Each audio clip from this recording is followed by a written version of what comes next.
Saludos chicas y chicos. En esta ocasión vamos a hablar sobre la glucosa. La glucosa es o proviene de un grupo muy heterogéneo llamado los carbohidratos o hidratos de carbono, que son moléculas orgánicas que tienen una estructura de polialcoholes con un grupo funcional, un grupo carbonilo. Por tanto, los carbohidratos tienen una función principal, que es la función energética, pero también tiene función estructural a través de la celulosa de las plantas, de la celulosa de los vegetales.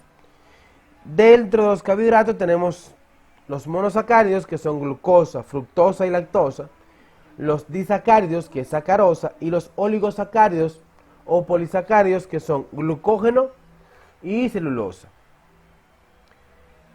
Para poder metabolizarse la glucosa, los carbohidratos, tenemos dos tipos de procesos. Hay un proceso que es de degeneración o glucólisis, que intervienen enzimas como la glucoquinasa, fosfofructoquinasa y piruvato-quinasa. Mientras que la gluconeogénesis, que es la síntesis de glucosa en el hígado, intervienen enzimas como la glucosa 6-fosfato, fructosa 1,6-bifosfatasa, fosfoeinolpiruvato y fosfoquinasa. Dentro de los azúcares que se van a obtener, tenemos enzimas que van a actuar. Por ejemplo, la enzima amilasa lo que hace es que descompone el almidón para luego convertirlo en maltosa. La maltosa o la maltasa convierte el azúcar de malta en glucosa. La sacarosa convierte el azúcar de caña en glucosa y fructosa. La lactosa o la lactosa es descompuesta hasta la lactosa, sería encima para ser convertida en glucosa y galactosa, mientras que la fructosa y la glucosa no se transforman porque el organismo las absorbe tal cual y las utiliza tal cual. Recuerden que la glucosa es importante para mantener el equilibrio energético, pero eso solo se puede dar si la glucosa está intracelular. Si está fuera no se puede dar. Entonces, por tanto, hace falta buscar una hormona que es la que le abre la puerta a la glucosa para que penetre en el interior. Y esa es la insulina. La insulina que se produce en el páncreas, en las células beta, lo que hace es que hace la célula permeable, la permea para que la glucosa entre y haga su función energética, porque mientras la glucosa esté fuera, no tiene función. Recuerden que la glucosa, cuando hay un exceso de glucosa, hay una porción de ella que va al hígado y se almacena como glucógeno. Porque el organismo dice, déjame yo guardar alimentos para cuando no existan. Y lo guarda en forma de glucógeno. ¿Por qué se estudia la glucosa o glicemia, que es azúcar en sangre, en este momento en esta asignatura? ¿Por qué? Porque todo interviene con una enfermedad llamada diabetes mellitus, que es una metabolitopatía, que sí que es una enfermedad metabólica que tiene mucho que ver con la acumulación de glucosa extracelular en el plasma sanguíneo. Y eso eleva el azúcar en la periferia, pero dentro de las células no tienen o tienen muy poca. Por tanto, un diabético lo que más tiene es hambre celular. Quiere decir que el paciente tiene hambre, el organismo le dice al paciente, a la persona, come, come, come. Y él sigue comiendo, pero todos esos alimentos se convierten en glucosa y se quedan afuera. Dentro de la diabetes tenemos dos tipos de diabetes, diabetes tipo 1 y diabetes tipo 2. Pero también tenemos otro tipo de diabetes. En cuanto a la diabetes tipo 2, hay otra que se llama diabetes tipo MODI, que es una diabetes que puede cursar en niños diabéticos jóvenes. La diabetes, en su conjunto general de signos y síntomas, provoca polidipsia, poliuria, polifagia, pérdida repentina de peso, lentitud en la curación de heridas. Entonces, puede ser lo malo de la circulación de esos pacientes, visión borrosa. Y si yo voy a determinar glucosa, yo tengo que ver cuál es el valor tolerable o el valor normal de la glucosa. Pues tenemos varias entidades. Tenemos la entidad llamada ADA, Asociación Americana de Diabetes, que te dice la glucosa basal en ayunas, después de usted dormir en la noche, durar 6, 8, 10 horas sin comer, y luego en ayunas al día siguiente, su nivel de glucosa debe estar menor o igual a 100 miligramos, entre 70 y 100. Si es postprandial, debe estar entre 99 y 100, quiere decir que después de una carga. Si está entre 100 y 125 en ayunas, quiere decir que está en prediabetes. Si está entre 100 y 119, quiere decir que está en prediabetes.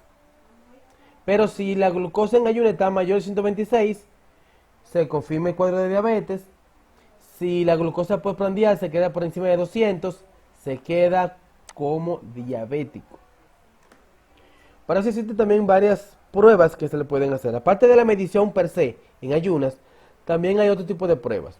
Hay una prueba que mide la tolerancia oral a la glucosa. Quiere decir que al paciente se le suministra un líquido, que es glucosa líquida, se la toma y se miden sus niveles de glucosa en sangre en periodos establecidos. Basal es 0 horas, 1 hora después de él tomarse el líquido y luego 2 horas después de él tomarse el líquido, y también puede ser después de 3 horas.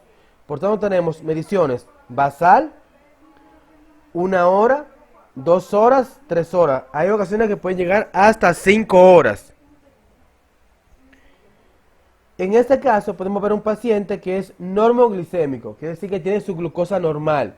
¿Por qué? Basal en ayunas, él tenía 80 miligramos sobre decilitro. Después de él tomarse el líquido, a la primera hora, su glucosa subió a 120. Después, a las 2 horas, sus niveles bajaron a 100. Y a los 180 minutos, a las 3 horas, sus niveles bajaron cerca de 79 o cerca de 90. Un paciente normal. Ahora, un paciente diabético, miren este caso.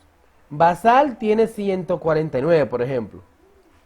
A la primera hora se eleva a 300. A la segunda hora se queda en 200. Y a la tercera hora se queda todavía cerca de 200, como 180 más o menos. Miren este otro caso. Un paciente en ayunas, 80, 89. Primera hora, 180. A los 120 minutos, a las 2 horas, 130. Y a las 3 horas, se queda aquí, se queda 140. Aquí puede ser que sea, este es prediabético. Este cuadro es de un diabético y este cuadro es de un paciente normoglicémico, normal. ¿Cuáles son las pruebas que se hacen? Bueno, ya les dije que era la prueba de tolerancia a la glucosa. También se da una prueba que se llama test de Sullivan para determinar si la mujer que está embarazada tiene diabetes gestacional. Es otra prueba que se le hace a las embarazadas. Porque puede existir que durante el embarazo la glucosa se eleve.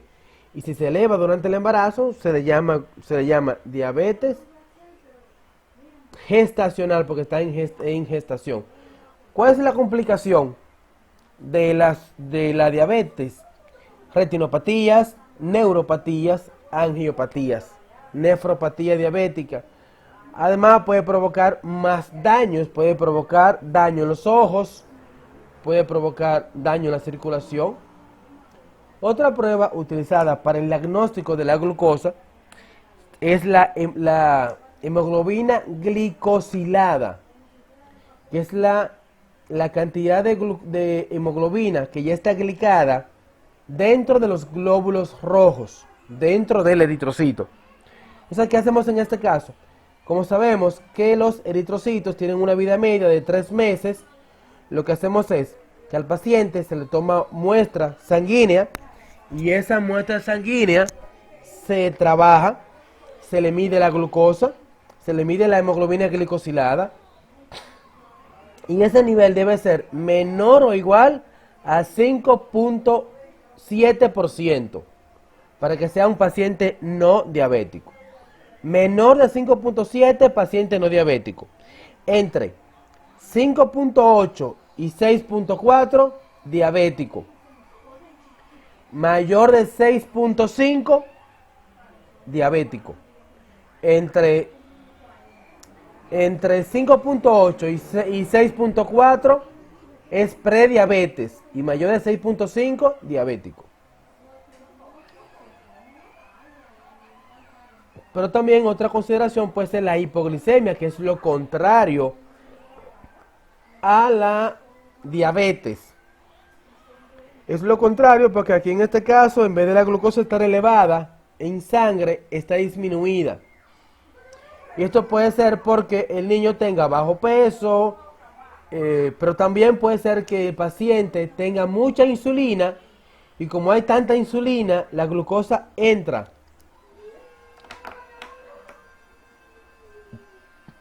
En pacientes adultos también puede ser por medicamentos, la misma insulina que haya perdido efecto y que haya aumentado su efecto, y también fármacos bloqueadores.